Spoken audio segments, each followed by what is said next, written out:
de la vie, n'est-ce pas? Garde ton cœur plus que toute autre chose au monde, car de lui viennent les sources de la vie.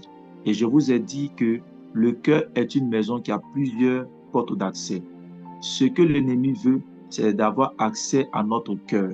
Et l'ennemi fera tout pour pouvoir avoir accès à notre cœur parce que la vie de l'homme, les sources de la vie de l'homme se trouvent dans ton cœur. Tout ce que tu demandes à Dieu se trouve dans ton cœur. Et même ton cœur est le lieu d'atterrissage de la parole de Dieu. Ton cœur est le lieu d'atterrissage du Saint-Esprit. Le Saint-Esprit, c'est vrai, notre corps est le temple du Saint-Esprit, mais le Saint-Esprit a sa chambre. Dans une maison, il y a ce qu'on appelle le salon, il y a ce qu'on appelle la cour avant, la cour arrière, il y a ce qu'on appelle le balcon. Mais quand le Saint-Esprit arrive dans la vie d'un chrétien, il va se mettre quoi dans le lieu secret. Dans le lieu secret, c'est où? C'est dans ton cœur. Le lieu où se trouvent les sources de la vie, c'est dans ton cœur. Donc, l'ennemi va vouloir tout faire pour pouvoir avoir accès au trésor qui se trouve dans ton cœur. Pourquoi? Parce que l'évangile de Matthieu pouvait dire quoi? Que là où est ton trésor, là aussi se trouve ton cœur. Donc, ça veut dire que dans ton cœur, il y a des trésors. Ton cœur est comparable à une banque. Une banque dans laquelle il y a également des trésors. Et il faut pouvoir protéger au maximum cette banque-là pour ne pas que des voleurs, pour ne pas que des instruits puissent entrer dans cette banque-là pour dérober le trésor qui s'y trouve. Raison pour laquelle la Bible dit en évangile de Jean chapitre 10 au verset 10 que le diable ne vient que pour voler, pour dérober et pour détruire. Je veux dire à quelqu'un ce matin, le diable sait que dans ton cœur, il y a les sources de la vie. Donc, il viendra soit pour voler les sources de la vie, il viendra soit pour dérober, soit pour détruire, ou soit pour semer le chaos, la confusion sur les sources de la vie qui se trouvent dans ton cœur. Raison pour laquelle tout au long de cette année 2025, il revient à tous les chrétiens que nous sommes de pouvoir contrôler les 7 portes d'accès de notre cœur, c'est-à-dire de notre vie. Alléluia. Amen. Nous avons parlé de la porte des yeux. Je ne vais pas trop revenir là-dessus. Et nous avons dit que nous devons faire attention à ce que nous laissons entrer par la porte de nos yeux. Nos yeux peuvent regarder peut-être des choses, mais c'est à nous de contrôler la porte de nos yeux, de savoir ce que nos yeux doivent regarder ou ne doivent pas regarder. Alléluia. Nous avons parlé également de la porte de nos oreilles. Nous avons dit par rapport aux oreilles qu'on peut entendre tout, mais c'est à nous de savoir ce qu'on doit quoi? On doit recevoir dans notre cœur. De la même manière que on ne peut pas empêcher les oiseaux de voler au-dessus de notre tête, mais on peut quand même les empêcher de s'arrêter sur notre tête. Et je disais qu'on ne peut pas empêcher nos oreilles d'entendre des informations. Souvent, on passe et puis automatiquement, on reçoit une information qu'on ne devait pas recevoir. Mais on peut empêcher, on a, comment on appelle ça même, ce pouvoir-là d'empêcher cette information d'entrer dans notre cœur. Je vous ai donné l'exemple de cette fille, de ma fille qui allait à l'hôpital, de cette fille-là, cette sœur-là qui a rendu ce témoignage. Elle est partie à l'hôpital et le médecin lui a déclaré qu'elle avait une maladie qui faisait en sorte qu'elle ne pouvait plus enfanter. Et lorsque le médecin a déclaré qu'elle avait cette maladie-là, elle n'est pas restée là figée. Elle a entendu une mauvaise information. Mais séance tenante, elle n'est pas restée là. Elle a changé l'information. Elle a dit au médecin, non, mon Dieu va m'accorder la guérison. Je vais mettre au monde un enfant. Et elle a mis au monde un enfant. Pourquoi? Parce qu'elle n'a pas accepté cette mauvaise information. Si elle avait accepté ça, si elle avait accepté dans son cœur, elle allait être découragée, elle allait être abattue. Et cette mauvaise information-là allait s'aimer une mauvaise graine dans sa vie et allait la condamner à la stérilité. Mais puisque elle connaît le pouvoir de l'information et elle connaît le pouvoir de la bouche, je vous ai parlé également de la porte de la bouche, elle a seulement refusé l'information, la mauvaise information, et par sa bouche, elle a proclamé une bonne information que ses oreilles devaient entendre et son cœur devait recevoir. Donc, toutes les fois où tu entends une mauvaise information concernant ta famille, une mauvaise information concernant ta vie, bien aimé, tu as le pouvoir et tu as la responsabilité de dire non à cette information.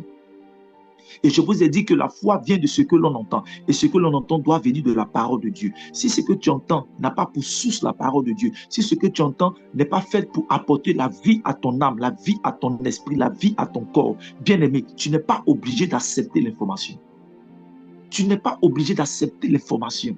La Bible dit que lorsque le prophète Isaïe est venu dire au roi Ézéchias qu'il lui restait quelques jours à vivre parce que la maladie qu'il avait allait le conduire à la mort. La Bible dit que quand le prophète Ésaïe était en train de quitter la présence du roi Ézéchias, le roi Ézéchias s'est mis dans la présence de Dieu. Il a refusé ça. Il a rappelé à Dieu ses œuvres.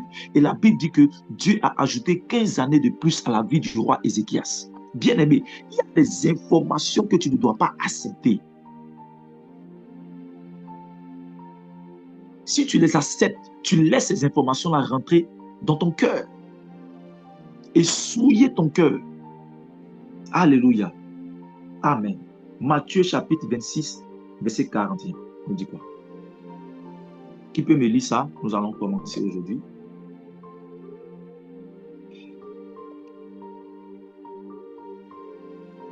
Qui peut me lire ça rapidement, s'il vous plaît? On va commencer.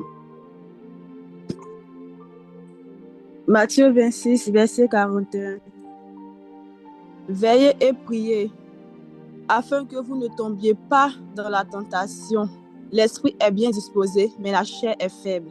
Ok, maintenant tu vas me lire 1 Pierre chapitre 5, verset 8. Allons-y. Soyez sobres, veillez. Votre adversaire, le diable, rôde comme un lion rugissant, cherchant qui le dévorera. Alléluia. Bien-aimé du Seigneur, je vous ai dit également que j'ai posé la question au Seigneur. L'excellence du ministère de Jésus, ce qui a fait que Jésus était sans péché, c'était le fait que Jésus ne priait pas seulement, mais Jésus accompagnait de la prière ce qu'on appelle les veilles. Jésus veillait. Au-delà de prier, Jésus veillait sur les différentes portes d'accès de sa vie. Raison pour laquelle, quand ils sont venus dire à Jésus que Lazare est mort, c'était une mauvaise information. Jésus a changé l'information en disant que Lazare dort. Bien-aimé du Seigneur, prier ne suffit pas. Tout au long de cette année, nous allons prier sur cette plateforme. Mais je veux dire à quelqu'un, si tu veux pouvoir contrôler ton année 2025, prier ne suffit pas. Il faut à la fois prier, mais il faut veiller. Il faut veiller, ça veut dire quoi? Quand on dit que quelqu'un veille, c'est comme les vigiles. On met les vigiles devant une banque pour pouvoir veiller. Un vigile qui dort ne mérite pas sa place de vigile. Un gardien, normalement, c'est pendant la nuit qu'il doit rester éveillé. C'est pendant la nuit qu'il doit veiller. Mais un gardien qu'on vient rencontrer sur son lieu de travail et il est en train de dormir la nuit, on le chasse. Parce que le rôle du gardien, c'est de garder la maison, c'est de garder l'entreprise, c'est de garder l'école. Là où il se trouve, c'est de pouvoir garder ce lieu. Mais pour pouvoir garder ce lieu, il doit rester éveillé, il ne doit pas dormir. Veillez et priez afin de ne pas succomber à la tentation. Écoute-moi, je vais dire à quelqu'un, chaque matin quand tu vas te lever, l'ennemi fera tout pour te faire tomber dans le péché. L'ennemi fera tout pour s'aimer en toi la malédiction. L'ennemi fera tout pour envoyer dans ton cœur le découragement. L'ennemi fera tout pour envoyer en toi la peur. L'ennemi fera tout pour susciter en toi quoi? La tristesse. Il fera tout pour envoyer ses flèches incendiaires à l'intérieur de ton cœur. Parce qu'il sait que c'est à l'intérieur de ton cœur, selon Proverbe 4, 23, que se trouvent les sources de la vie. Donc l'ennemi fera tout pour pouvoir atteindre ton cœur, qui est sa cible. Et l'Éternel nous dit, nous devons veiller et prier afin de ne pas tomber lorsque la tentation arrivera. Parce que c'est vrai, l'esprit est bien disposé, mais ce que nous devons savoir, c'est que la chair est faible. Notre chair, là, elle est faible. Souvent même, quand tu sors dehors, mais souvent ce que tu ne veux pas regarder même, tes yeux tombent là-dessus. Information même que tu ne veux pas entendre même, ça arrive dans tes oreilles. Donc la chair, là, elle est faible. Notre esprit est bien disposé, mais la chair est faible. Et parce que la chair est faible, le Seigneur nous demande de veiller sur les portes d'accès de notre vie. Alléluia. 1 Pierre chapitre 5, verset 8 nous dit, soyez sobres et veillez. Soyez sobres, ça veut dire quoi? Le mot sobre, j'essayais de prendre la définition. Sobre, ça veut dire celui qui fait les choses avec modération.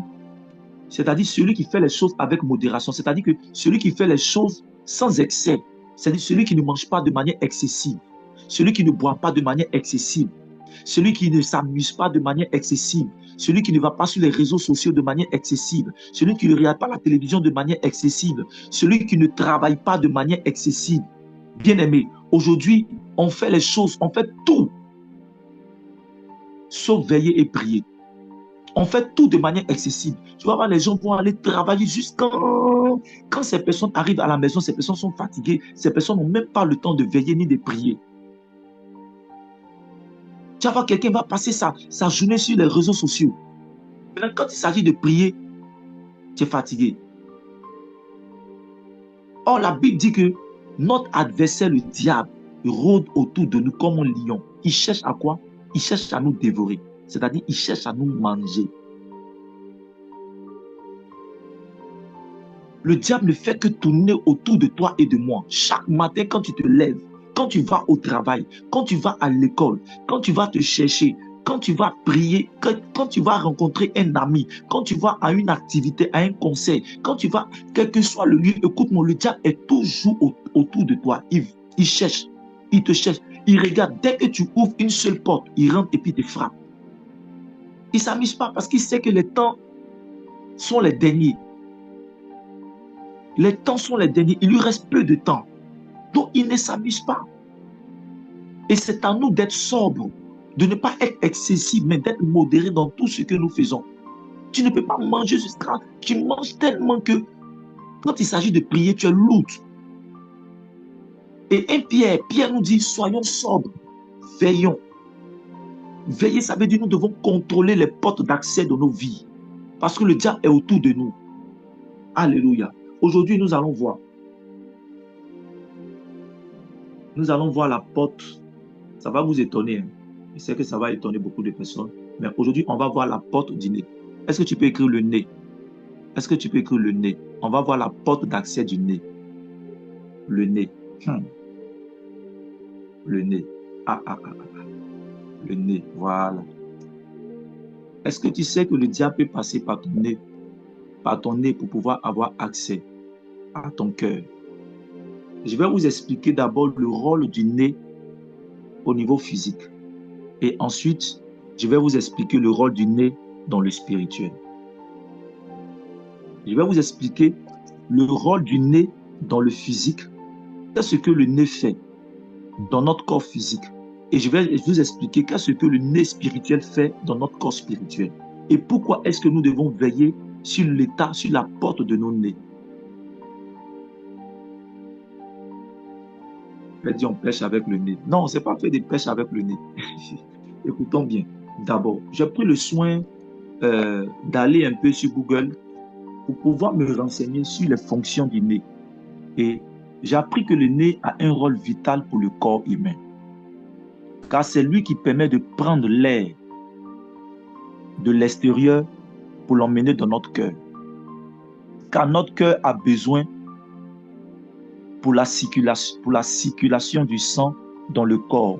C'est-à-dire quoi? Notre cœur a la responsabilité de faire circuler quoi? Le sang dans notre corps. C'est parce que le sang circule dans notre corps que nous sommes en vie. Mais pour que le sang puisse circuler dans notre corps, notre cœur a besoin de l'air, de l'oxygène.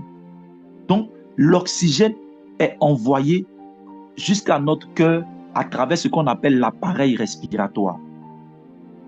Et l'appareil respiratoire commence à partir du nez et ça finit au niveau des poumons. Et le nez a la responsabilité d'aller prendre quoi? Le souffle. Là, on appelle ça le souffle. La Bible dit quoi? La Bible dit que Dieu va créer Adam et il va prendre quoi? Il va prendre la poussière de la terre pour former le corps d'Adam. Et quand il va prendre la poussière de la terre pour former le corps d'Adam, qu'est-ce qu'il va faire? Il va souffler un souffle de vie dans les narines de Adam. Et quand il va souffler le souffle de vie dans les narines de Adam et que le nez de Adam va recevoir le souffle de la vie, Adam va devenir une âme vivante. Donc ça veut dire quoi? Pour être en vie, le nez a la responsabilité de quoi? De prendre le souffle de vie, c'est-à-dire l'oxygène, venant de l'extérieur, en l'emmenant jusqu'au niveau des poumons et à partir des poumons jusque dans notre cœur. Mais pour que ça puisse arriver dans notre cœur, ça va transiter au niveau de notre cerveau. Parce que notre cerveau également a besoin d'être aéré par l'oxygène. Et quand ça transite par notre cerveau, Par notre cerveau, ça vient maintenant au niveau de notre cœur. Et au niveau de notre cœur, il y a ce qu'on appelle les globules rouges. Et les globules rouges utilisent l'oxygène pour pouvoir faire véhiculer et circuler le sang partout dans notre corps. Alléluia. Mais nous devons savoir que la respiration est composée de deux choses. Il y a ce qu'on appelle l'inspiration et il y a ce qu'on appelle l'expiration. L'inspiration consiste à prendre l'air de l'extérieur et de l'emmener dans notre corps. À partir de quoi? À partir du moyen du nez. Et l'expiration permet de faire sortir l'air provenant quoi? De notre corps. C'est-à-dire l'air qui est composé du dioxyde de carbone de notre corps et de le ramener à l'extérieur. Et c'est ce système de va-et-vient de l'air qu'on appelle la respiration. Et cela se fait à partir de notre nez. Alléluia. L'air est le souffle est quelque chose qu'on ne voit pas. Vous comprenez? Et de même que nous avons notre corps physique, de même que également nous avons un corps spirituel. La Bible dit que l'Église est le corps du Christ. Et donc l'Église est le corps du Christ, mais également nous-mêmes, nous sommes composés de corps, âme et esprit. Et notre esprit est notre corps spirituel. Et notre corps spirituel également a besoin du nez spirituel pour pouvoir être quoi? Pour pouvoir être en vie. En prenant le souffle, le nez doit avoir la capacité de discerner le bon souffle nécessaire à notre poumon du mauvais souffle. Faute de quoi, tout le corps sera pollué. Car quand dans un endroit il y a de la pollution, nous sommes en danger. Je prends un exemple. Si dans ma maison est en feu et qu'il y a de la fumée à outrance dans ma maison, quand je vais commencer à respirer au maximum ces fumées-là, et que ces fumées-là, la fumée-là va rentrer dans mon corps, ça va quoi? Ça va me polluer et je vais mourir. Donc ça veut dire quoi? Ça veut dire que la nature de l'oxygène que le nez prend peut créer en moi quoi? La mort. Je reprends. Ce que le nez prend comme air, comme l'air, comme oxygène venant de l'extérieur pour le ramener dans notre corps, si ce n'est pas de l'air pur et que c'est de l'air pollué, ça peut créer en moi la mort. Ça peut créer en moi quoi? La mort. Raison pour laquelle l'ennemi sait que ton nez a la capacité de faire envoyer le souffle de la vie à l'intérieur de toi. Et si ce souffle-là n'est pas le souffle de la vie, mais que c'est le souffle de la mort, si ce souffle-là rentre à l'intérieur de toi, ça va créer ce qu'on appelle la mort. Alléluia. Amen.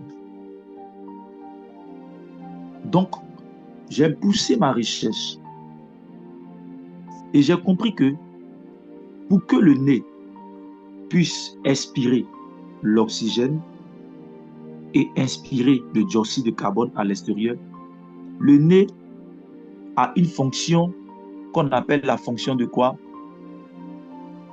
La fonction de filtrage. La capacité de discerner à travers l'air qu'il prend de l'extérieur, quel est l'oxygène qui est dedans et quel est le dioxyde de carbone.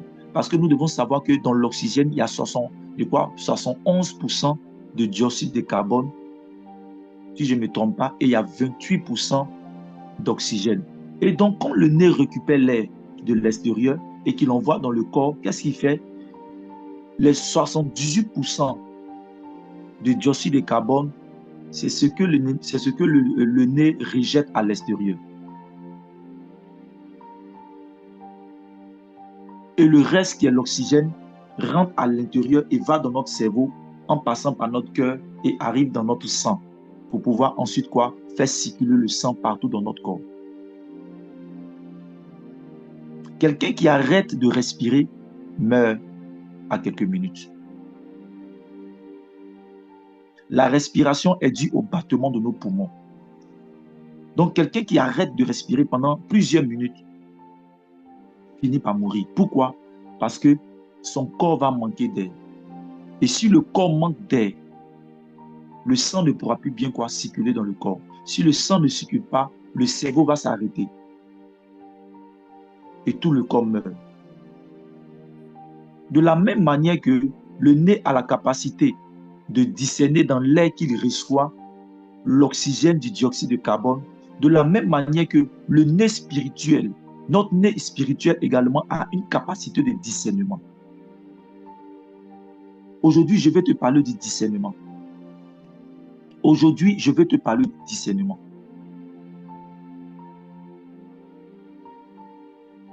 Dans le domaine spirituel, le nez joue le rôle du discernement. On va voir ça. 1 Jean chapitre 4, verset 1. Vous allez comprendre.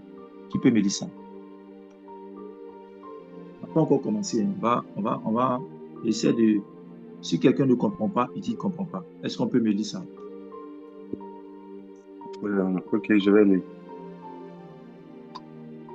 1 Jean 4, verset 1. Bien-aimés, n'ajoutez pas foi à tout esprit, mais éprouvez les esprits, pour savoir s'ils sont de Dieu, car plusieurs faux prophètes sont venus dans le monde. Ok, regardez, ça c'est la version Louis II. Maintenant, je vais vous donner la version Chouraki. La version Chouraki, c'est une Bible que j'ai achetée. Bon, c'est une Bible que j'ai achetée, mais qui m'a été offerte aussi par ma fille Roxane. Voilà, elle n'est pas connectée aujourd'hui. J'ai commandé ça depuis la France. C'est la version de la Bible qui est la plus proche de l'hébreu et du grec. Maintenant, vous allez voir ce que la version Chouraki nous dit. Ce même verset-là, hein, vous allez voir ce que la version Chouraki nous dit.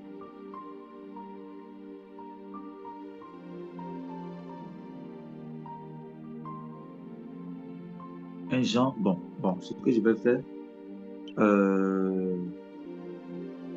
attendez un instant. Oh là là là là là là. Bon, allons-y, Actes chapitre 7, verset 16. Allons-y ici. Vous allez voir ici aussi. Est-ce qu'on peut me dire ça aussi? Actes 16, 16. Comme nous allions au lieu de prière, une servante qui avait un esprit de python et qui, en devinant, procurait un grand profit à ses maîtres, vint au-devant de nous. Ok. Vous voyez, en 1 Jean chapitre 4, verset 4, on a parlé de quoi? On dit, bien aimé, n'ajoutez pas foi à tout esprit. Il y a le mot esprit. Maintenant, ici aussi, on nous dit, comme nous allions au lieu de prière, une servante qui avait un esprit de python. Mais c'est quoi un esprit? Regardez ce que Chouraki va nous dire par rapport à ce que c'est qu'un esprit. La vraie définition de un esprit dans la version hébreu. Est-ce que quelqu'un peut me lire ça? Le verset 16. Hein, ce qui s'affiche là, le verset 16. Est-ce que quelqu'un peut me lire ça? Acte 16, verset 16. Le verset 16 qui est affiché là.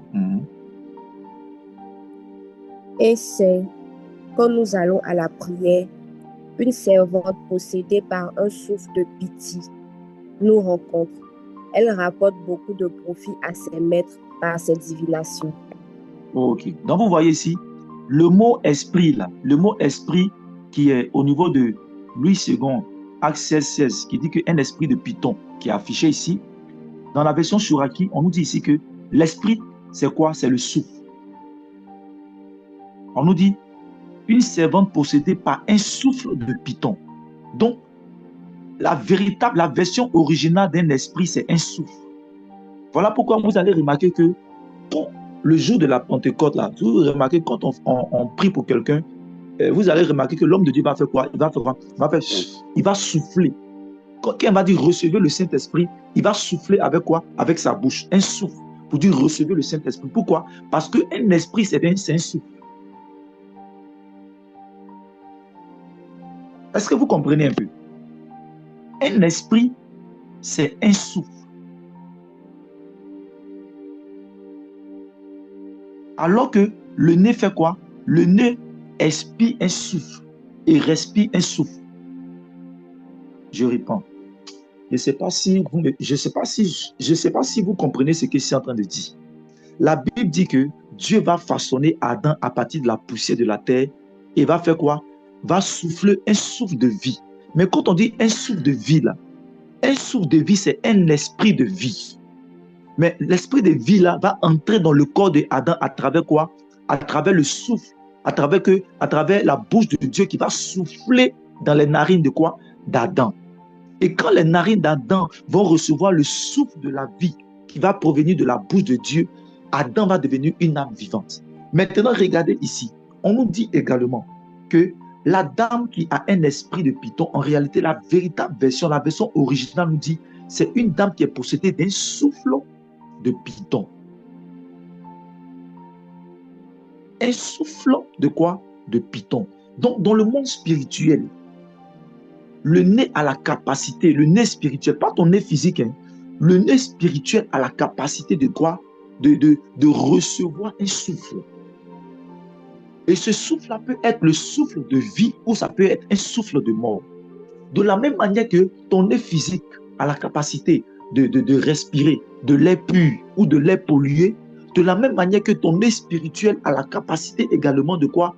D'emmener dans ton corps spirituel là, un souffle de vie ou un souffle de mort. Mais pour cette dame-là qui était possédée, elle n'était pas possédée par un souffle de vie, mais elle était possédée par un souffle de python qui est un esprit de mort.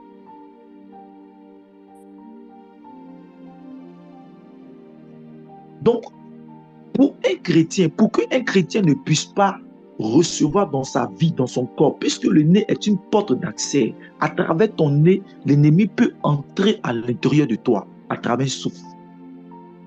Il faut que ton nez ait une capacité de discernement pour savoir si le souffle là, qui est en train de rentrer est un souffle de vie ou un souffle de mort. Raison pour laquelle la Bible dit, en Actes chapitre 16 au verset 16, la Bible dit que Paul et Silas étaient en train de se promener. Et pendant que Paul et Silas étaient en train de se promener, il y a une dame qui est possédée d'un esprit de python. La vraie version dit un souffle de python. Va commencer à dire à Paul et Silas que ce sont des quoi? Ce sont des serviteurs de Dieu. Est-ce qu'elle a menti? Elle n'a pas menti.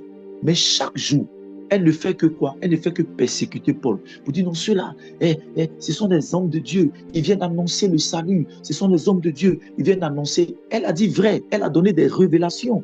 Les révélations qu'elle a données sont des révélations qui sont vraies. Mais ces révélations-là sont poussées par un esprit de mort. Donc, si Paul n'avait pas le nez du discernement, si Paul n'avait pas un esprit de discernement en lui, si le nez de Paul n'avait pas la capacité de discerner que l'esprit qui animait cette dame n'était pas un esprit de vie, mais c'était un souffle de mort, Paul allait l'esprit de mort rentrer dans sa vie, dans son ministère. Voilà pourquoi si vous lisez Actes chapitre 16, verset 16, on nous dit que Paul va s'approcher de cette dame et il va chasser l'esprit de python. Mais avant de chasser l'esprit de python, Paul savait que malgré que cette dame disait la vérité, elle n'était pas poussée par l'esprit de Dieu. Je vais dire à quelqu'un ce matin, le diable peut ne pas passer par tes yeux pour avoir accès à ton cœur. Il peut ne pas passer par tes oreilles pour avoir accès à ton cœur. Il peut ne pas passer par ta bouche pour que tu puisses lui donner des informations si c'est qu'il y a à l'intérieur de ton cœur. Mais il peut passer par quoi? Par ton manque de discernement. Pourquoi il peut passer par ton manque de discernement? Tu vas comprendre. Tu vas comprendre. Qui peut me lire 2 Corinthiens chapitre 11 verset 14?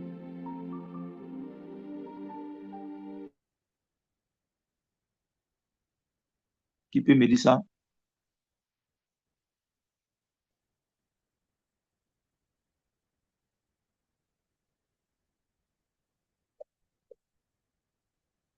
Qui peut me lire ça, s'il vous plaît?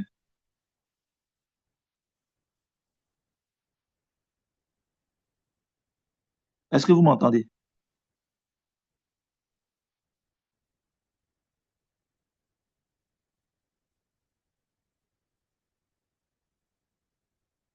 Deux Corinthiens chapitre 11 verset 14 n'est pas affiché? Ok, ça s'affiche maintenant.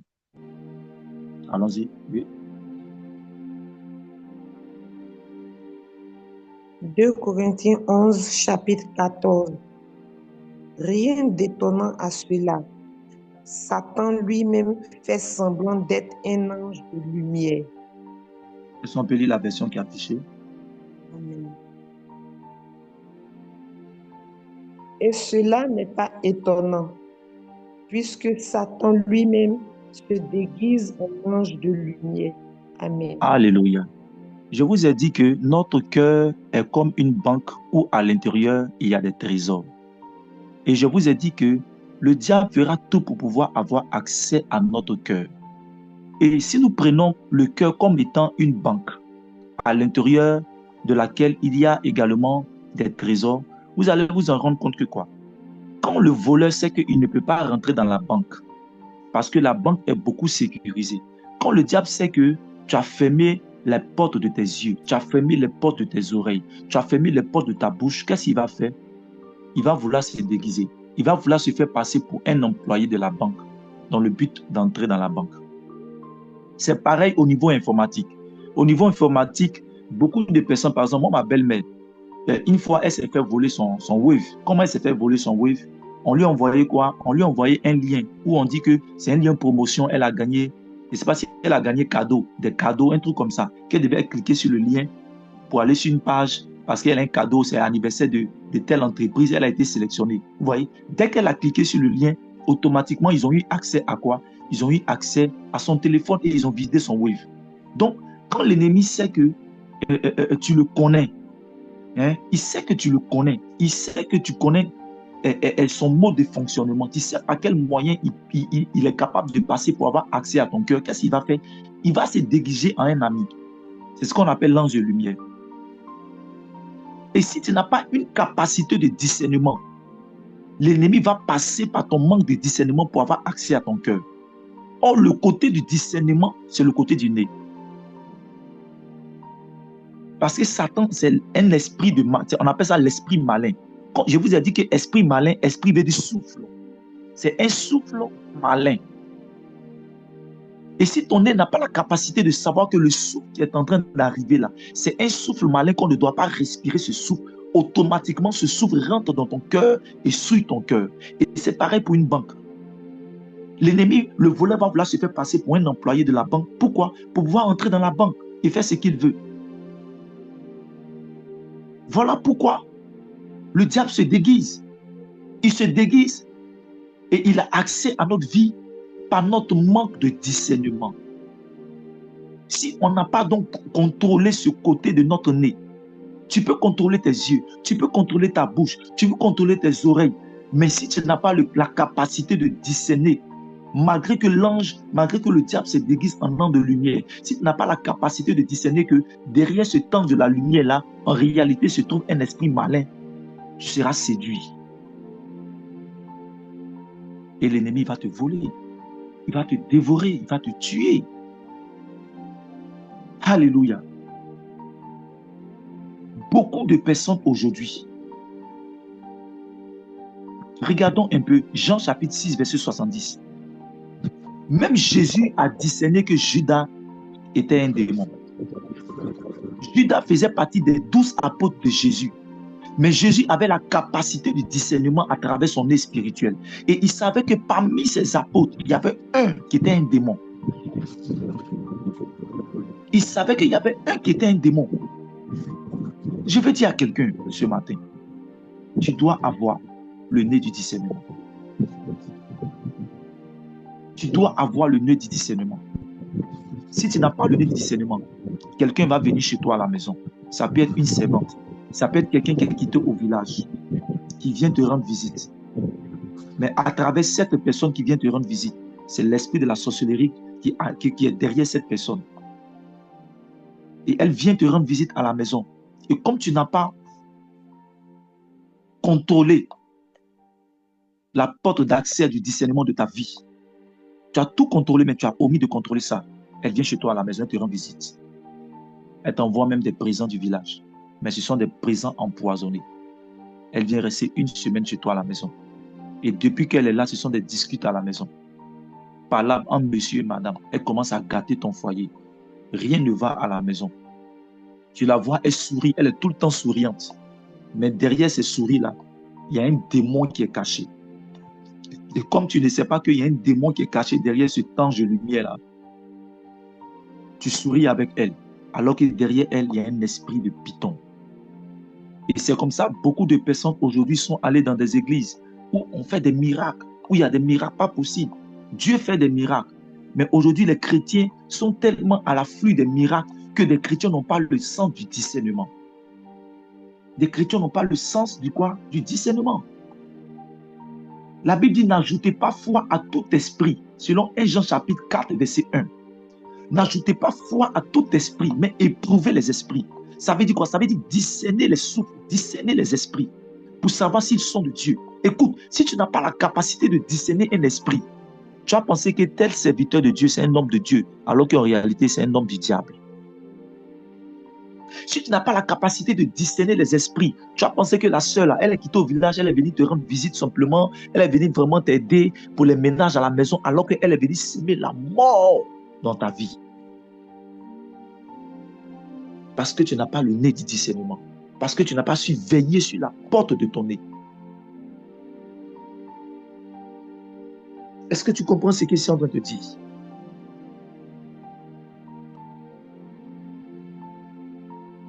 Même les rêves que nous faisons, ce n'est pas tous les rêves que nous faisons qui viennent de Dieu. Je répète, ce n'est pas tous les rêves que nous faisons qui viennent de Dieu, parce qu'un rêve également est une révélation. Mais n'ajoute pas foi à tout rêve que tu fais, parce que les rêves ont trois sources. Un rêve est un songe qui vient de Dieu, ou un rêve peut venir de toi-même, tes ambitions, toi-même tes convoitises, toi-même tes propres pensées, tes propres manques. Et le rêve également peut venir de l'ennemi pour semer le trouble dans ta relation sentimentale. Ah, il a rêvé que mon mari là même me trompe. Ah, il a rêvé 2 jours là même. Ça fait que tout ce qu'il fait maintenant, tu surveilles. Ça peut venir de Dieu. Je ne dis pas le contraire. Mais discerne avec le nez du discernement. Et ne laisse rien rentrer dans ton cœur sans discernement. Je le dis. Même les prophéties qu'on vous donne dans les assemblées de prière. Ne laisse rien rentrer dans ton cœur. N'accepte rien. N'ajoute pas foi à toutes les révélations sans que tu n'aies discerné. Même si ça vient de moi-même. Ça, je te dis. Parce que les hommes de Dieu peuvent être conduits par l'Esprit de Dieu, mais il y a des moments où les sentiments, les émotions peuvent rentrer dans la révélation. C'est le discernement qui va te donner de savoir si tel esprit est de Dieu ou ce n'est pas de Dieu. Le discernement, c'est la capacité de reconnaître si un événement, si une situation, si une personne, si une pensée, si une parole vient de Dieu ou ne vient pas de Dieu. Non, il peut avoir une souffrance. Et puis tu dis, moi là même c'est mon épreuve. C'est une épreuve que Dieu a envoyée. Moi là même, tu vis une galère à outrance. Et puis tu es là, tu dis, non. Moi là même, c'est mon épreuve, c'est ma croix. Alors que c'est une malédiction que l'ennemi a envoyée. Moi je dis que l'une des erreurs des chrétiens, c'est de ne pas faire la différence entre ce qu'est une épreuve et puis ce qui c'est qu'une malédiction. Il y a beaucoup de personnes qui prennent une épreuve pour une malédiction. Et il y a beaucoup de personnes qui prennent une malédiction pour une épreuve.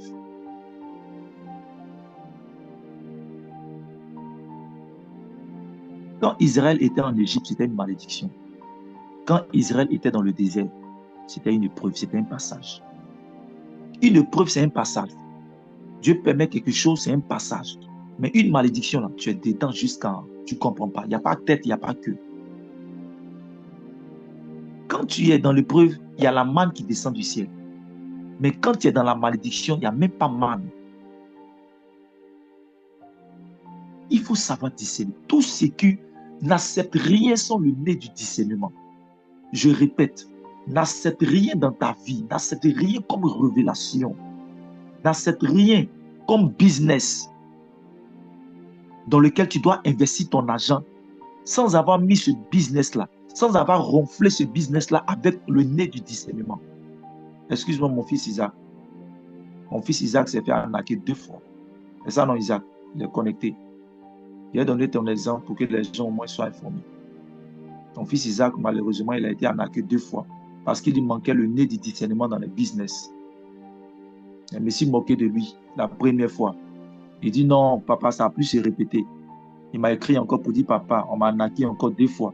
Il dit, mon enfant, toi, tu penses que le discernement, là, c'est seulement dans le ministère. Tu ne sais pas que même dans la vie professionnelle, il te faut le nœud du discernement. Si tu n'as pas le nœud du discernement, tu vas mettre ton argent dans les affaires. Tu vas mettre ton argent dans les entreprises, mais qui, en réalité, par manque de discernement, ces entreprises-là, ils vont te quoi? Ils vont t'arnaquer. Beaucoup comme ça ont été arnaqués.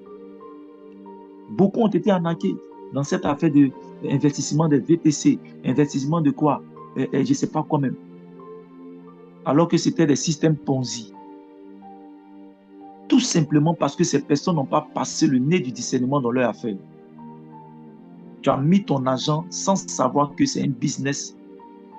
Celui qui conduit le business est un arnaqueur. Tu n'as même pas pris le soin d'éprouver. La Bible dit il faut éprouver tout esprit. Quand on dit il faut éprouver là, ça veut dire quoi? Ça veut dire qu'il faut mettre à l'épreuve. Même tes amis avec qui tu marches. Si Jésus savait que Judas allait le trahir, c'est parce que Jésus a éprouvé tous les esprits des 12 apôtres. Même la femme avec qui tu veux faire ta vie, l'homme avec qui tu veux faire ta vie, la femme avec qui tu dois marier, l'homme qui doit te marier, il faut que tu puisses l'éprouver. Parce que si pendant le cheminement, tu ne l'éprouves pas, quand vous allez rentrer dans le mariage, tu vas vivre un calvaire. Tu as laissé le diable entrer dans ta vie sentimentale. On est dans l'affaire d'écoute spirituelle, on écoute beaucoup de choses. Malheureusement, beaucoup de femmes viennent à nous parce qu'elles ont fait le mauvais choix. Malheureusement, parce qu'elles n'ont pas eu le nez du discernement, elles ont laissé un esprit de python rentrer dans leur vie. Elles ont laissé un garçon qui est animé d'un esprit de frivolité. Django lapideur, lui, il ne voit pas femme passer. Pourquoi? Parce que tu ne l'as pas éprouvé. Parce que tu ne l'as pas éprouvé. Même ce que tu regardes comme chaîne, comme film, il faut discerner cela. Parce que derrière un film, il y a un esprit. Je vous ai parlé des films telenovelas. Je vous ai dit que derrière les films telenovelas, il y a un esprit. Il y a un esprit des eaux, de la sirène des eaux, derrière les films telenovelas. Et c'est ce qui pousse aujourd'hui nos filles là. Jeunes, au lieu de se concentrer sur ses études, au lieu de se concentrer sur Dieu, elle est jeune, elle passe son temps à regarder les films telenovelas. Elle veut faire comme telenovelas. Elle aussi, elle veut avoir son petit copain qui va la prendre à l'aise et autres. Elle n'a pas su que ce qu'elle est en train de regarder par ses yeux-là, derrière ce film-là, derrière cette série-là, il y avait un esprit des eaux, de la sirène des eaux qui était caché. Je répète et je dis, quand tu te lèves le matin, tout ce que tu dois faire, tout ce qui vient à toi, doit être passé par le nez du discernement. Pourquoi je vous dis ça? Pendant que je suis en train de parler, voici l'image que le Seigneur me montre.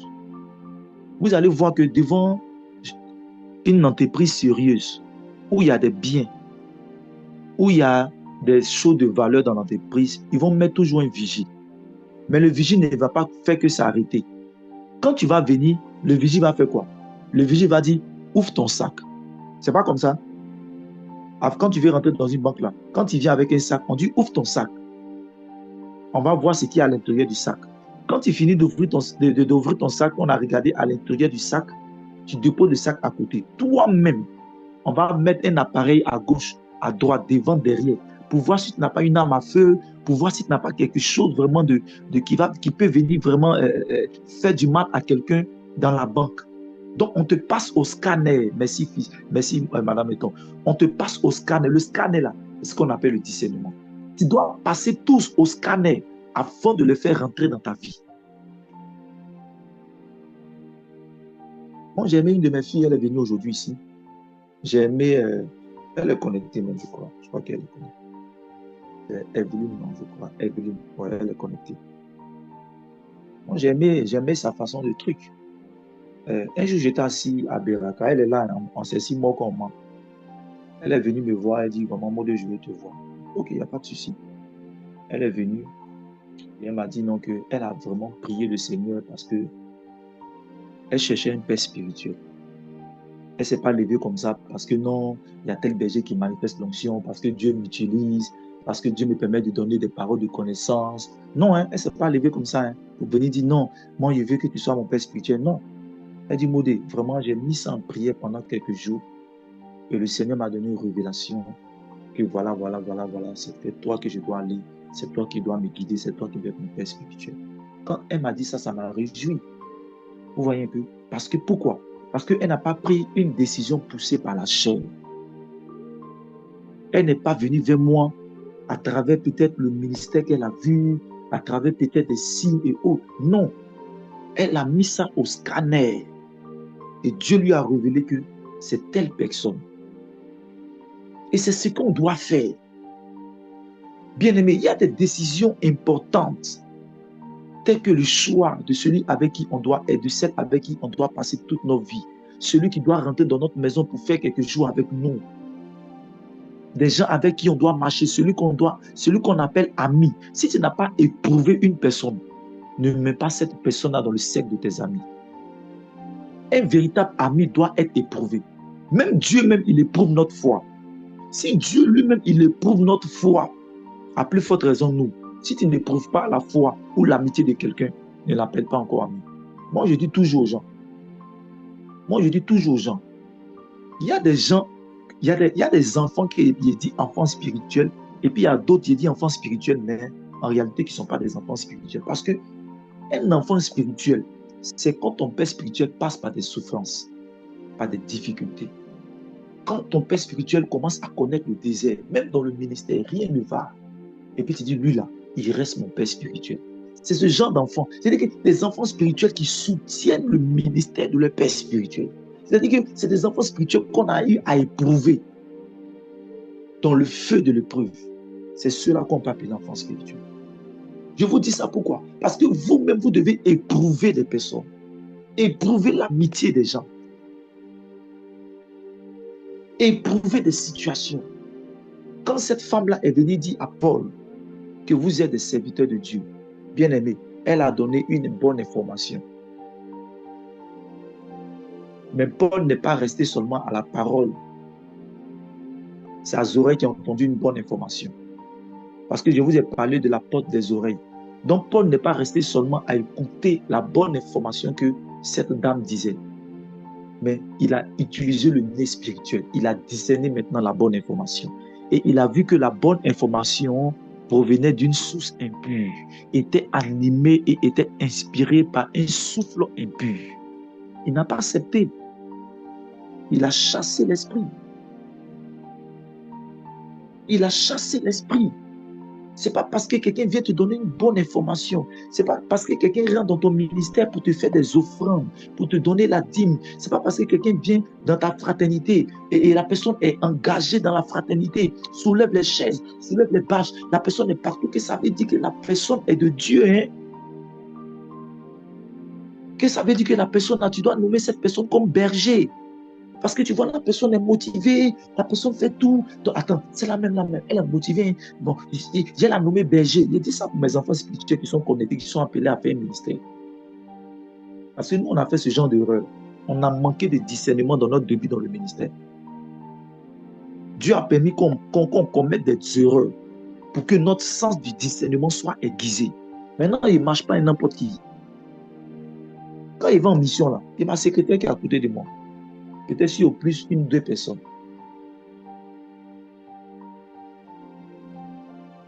Parce que trop s'entourer des gens qui sont autour, mais en réalité, ce sont des loups voraces, ce sont des rapaces. Des enfants spirituels qui rentrent dans le ministère et qui ne font que sortir les uns les autres. L'autre couche avec l'autre, l'autre a des rapports sexuels pour venir créer la souillure dans le ministère, pour venir créer des déchets dans le ministère. Animé d'esprit de la sirène des eaux, d'esprit de Jézabel, dans le but de venir tuer la destinée des jeunes. Faisons attention. L'ange, le diable se déguise en ange de lumière. Ça, il ne faut jamais oublier ça. Il ne faut jamais oublier ça. Pour pouvoir avoir le discernement, bien aimé, il y a plusieurs manières. Le discernement, là, on demande ça à Dieu. Il y a le don du discernement.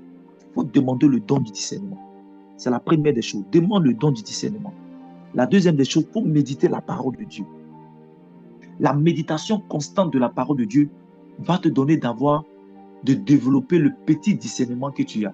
Parce que toute personne a un dépôt de discernement en elle. A une quantité de discernement. Mais le discernement, ça se développe. À travers quoi? À travers la prière, à travers des exercices spirituels, à travers la nourriture de la parole de Dieu, à travers des exercices d'écoute de la voix de Dieu et à travers un accompagnement spirituel. C'est quoi un accompagnement spirituel? Bien aimé, Samuel, la Bible dit en 1 Samuel, lisez à partir de 1 Samuel jusqu'à suivant. La Bible dit que quand Samuel était encore serviteur dans le temple, Il était avec son père spirituel, le prêtre Élie. La Bible dit que la voix de l'Éternel va se faire retentir. Dieu va dire Samuel, Samuel, Samuel. Mais Samuel ne va pas discerner que cette voix était la voix de Dieu. Samuel, même qui était l'un des plus grands prophètes en Israël, dans ses tout débuts dans le ministère, il ne savait pas discerner la voix de Dieu. Il manquait de discernement. Qu'est-ce qu'il a fait? Il allait auprès de son père. Et c'est son père qui lui a dit que telle voix, c'est la voix de Dieu. Donc le discernement, ça se demande, tu peux demander le don du discernement, n'est-ce pas? Ou le fait même de à chaque fois lire la Bible, la parole de Dieu, méditer la parole de Dieu, ça va te donner le discernement, ça va te donner le sens de l'intuition. Très poussé. Il y a des gens qui ont des intuitions très poussées. Moi, ma femme, comme ça, quand quelqu'un vient, et puis elle sait que ce n'est pas une bonne personne, elle dit, chérie, lui, là, c'est pas bon quelqu'un. Ou bien c'est là, il faut la laisser. Ma femme, elle a fini ça. Ma femme, quand il vient chez moi, qu'elle est assise, quand il t'en va là, elle a déjà fait ton scanner.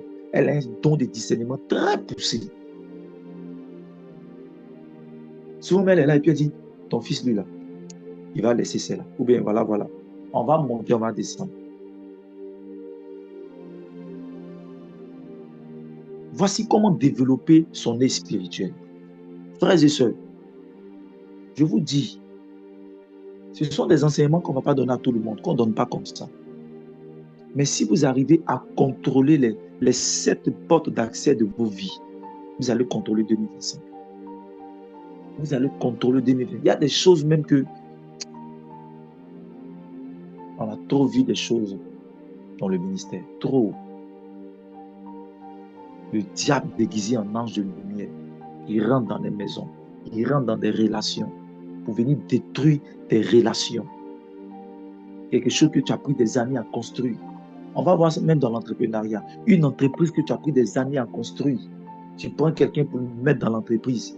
La personne vient avec un esprit bizarre et la personne détruit l'entreprise.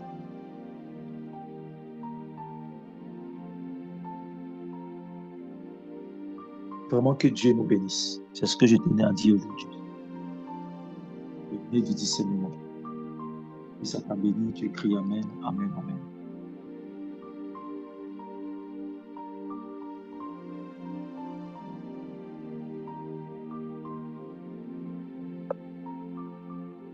Demain, nous allons également voir une autre porte. Nous avons vu la porte des yeux, la porte des oreilles, la porte de la bouche et la porte du nez.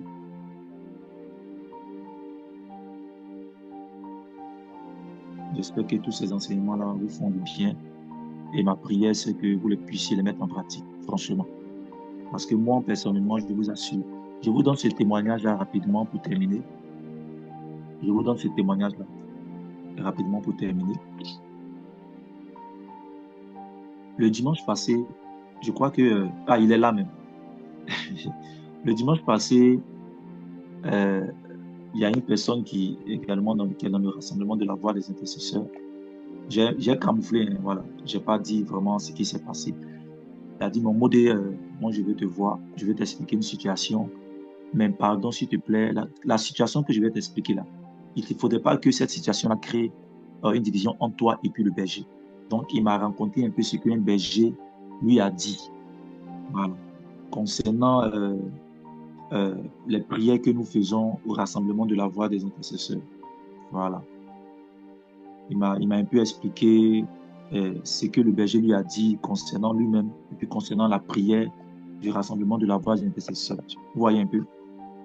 Et moi, si c'était 1 an avant, je vous assure, si c'était 1 an avant, ce que le gars m'a dit là, le dimanche passé, là, ça allait faire que ça allait créer en moi un esprit de haine et de rancune envers ce berger. Vous voyez un peu. Mais quand la personne est venue me dire, avant même que la personne ne vienne me dire ça, Dieu m'avait déjà dit que ces genre de choses-là allaient me parler de ça. Donc quand il m'est venu, j'ai mis ça en prière. Et puis je lui ai dit qu'on a été enseigné sur les portes d'accès. Donc, j'ai été enseigné sur... Et puis c'est moi-même qui ai donné l'enseignement sur la porte d'accès des oreilles. Donc c'est moi qui peux choisir quelles sont les informations qui peuvent entrer dans mon cœur ou les informations qui ne peuvent pas rentrer dans mon cœur. Vous voyez un peu. malgré que l'information qu'il m'a donnée pouvait peut-être créer en moi la haine contre ce berger. Vous voyez un peu? Pouvait créer en moi la haine contre ce berger. Mais dès qu'il est parti, moi j'ai mis ça en prière et j'ai prié pour ce berger. J'ai dit, Seigneur, vraiment, certainement que si ce berger agit ainsi, c'est parce que voilà. En tout cas, la Bible dit l'amour excuse tout. L'amour croit tout, l'amour pardonne. Vous voyez un peu? Donc, je n'ai pas accepté que cette information-là vienne quoi? Vienne créer en moi un esprit de haine ou un esprit, comment on appelle ça maintenant? Un esprit mauvais en moi. Et j'ai accepté de transformer l'information en une bonne information en priant pour ce berger. Et c'est ce que nous devons faire. Parce que chaque jour, nous allons avoir des informations. Chaque jour, nous allons regarder des choses. Chaque jour, nous allons devoir dire des choses. Chaque jour, des personnes vont venir à nous. Et nous devons passer tout cela au discernement. Je vous dis, si tu n'as pas le discernement, une relation que tu as pris des années à construire, même ce n'est pas une relation sentimentale, même une relation fraternelle avec un ami, une mauvaise information ou une information qui n'a pas été discernée va faire que entre toi et puis cet ami-là, il y aura la division. Et après, tu vas regretter. Quand tu vas apprendre que l'information que tu as reçue n'a pas été une information vraie. Tout n'est pas que prière, frères et sœurs. Dans la spiritualité, tout n'est pas que prière. Je vous assure. Je le répète. Dans la spiritualité, tout n'est pas que prière. Il y a aussi le discernement. Veiller et contrôler les 7 portes d'accès de sa vie. Nous avons vu 4 portes. Il reste 3 autres portes. Et je pense que cette semaine, nous allons terminer avec ces 3 autres portes. Que Dieu te bénisse. Amen. Tu vas baisser la tête. Seigneur, je bénis ton nom. Je te dis merci. Merci Seigneur pour cet enseignement. Beaucoup de tes enfants que nous sommes, papa, par manque de discernement, nous avons accepté des amitiés. Par manque de discernement, nous avons laissé des personnes entrer dans le secret de nos vies. Or, c'était l'ennemi qui était déguisé en ange de lumière. Par manque de discernement, nous sommes mis dans certaines affaires. Nous avons laissé certaines situations entrer en nous. Par manque de discernement, Seigneur, nous avons regardé à l'apparence des yeux. Nous avons laissé, Seigneur, des informations, des soi-disant bonnes informations, alors que nous n'avons pas passé cela au discernement. Seigneur, je te demande pardon pour toutes les fois où j'ai manqué de discernement. Tu dis que si nous manque la sagesse, nous devons te le demander. Seigneur, il me manque le discernement. Il manque, Seigneur, à tous les enfants que nous sommes, la grâce du discernement. Nous ne savons pas discerner comme il le faut. Et nous prions, Seigneur, ce matin. Est-ce que tu peux prier avec moi ce matin en demandant au Seigneur le don du discernement, en demandant au Seigneur de te faire grâce afin que le discernement que tu as, que cela puisse grandir. Seigneur, j'ai besoin du discernement concernant le ministère, concernant chaque domaine de ma vie. J'ai besoin de discernement afin que des personnes lambda ne puissent avoir accès à mon intimité. Car mon intimité, dans mon intimité se trouvent les sources de la vie, se trouvent mes trésors, papa. Seigneur, nous te demandons, et nous avons foi, Seigneur, que alors que nous te demandons cela, tu nous l'accordes. Tu dis tout ce que nous te demandons, que nous ne doutions pas afin que cela nous soit accordé. Nous croyons, Seigneur, que maintenant tu répands sur nous le don du discernement des esprits, le don du discernement des personnes, le don du discernement des situations, des événements, papa. Donne-nous de ne pas croire aux illuminations, donne-nous de ne pas croire aux lumières artificielles, papa, à ces faux miracles et autres, papa, dans les assemblées de prière. Mais donne-nous de passer tout au scanner avant de les accepter dans nos vies, même les prophéties. Au nom de Jésus. Ensemble, nous disons, notre Père, qui es aux cieux, que ton nom soit sanctifié. Que ton règne vienne. Que ta volonté soit faite. Donne-nous aujourd'hui la fin de ce jour. Pardonne-nous, comme nous pardonnons aussi à ceux qui nous ont fait. Et ne nous laisse pas entrer en tentation, mais délivre-nous par la foi appartienne, le règne, la puissance, pour les siècles. Amen. Nous avons prié au nom du Père, du Fils et du Saint-Esprit. Amen. Allez, bonne journée à chacun. Bonne journée.